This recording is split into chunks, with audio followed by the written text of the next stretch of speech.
first, like you started the fight, you came out in with a hard, stiff jab. It was like in your face right away from the fight. And so you set the tone. Awesome. And so that leads into my question is like, how much tape do you study? Do you like to study tape or do you let your coaches study tape?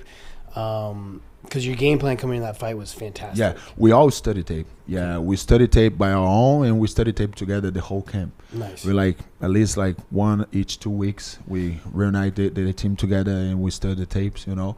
And we always seen that kind of situation with Jared. Everybody was moving backwards to him, you know. I needed to move forward, but I couldn't be stupid, you know. Just moving forward, getting hit.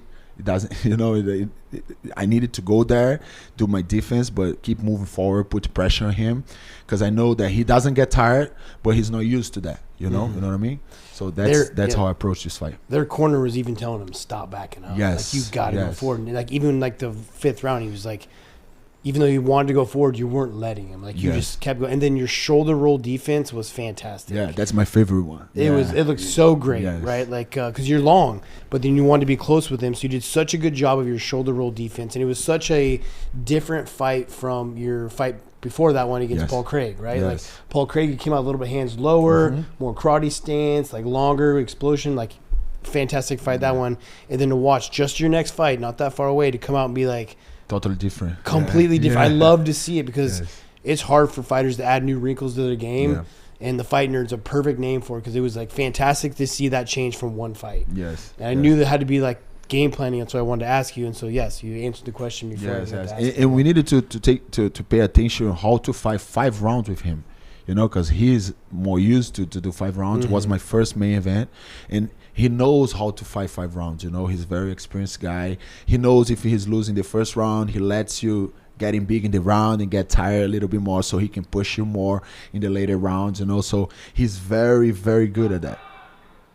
And I was impressed how he recovered. I know from all this. I'm impressed that the referee didn't stop it. Being honest, I think the shot that he fall down, I think it should be a knockout.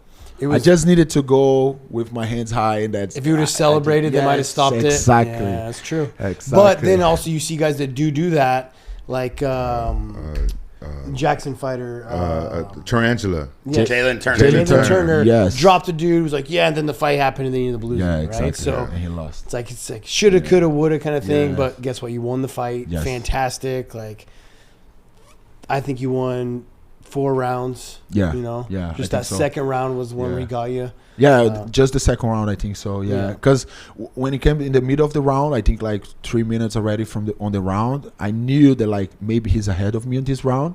I'm not gonna rush to try to win this round anymore.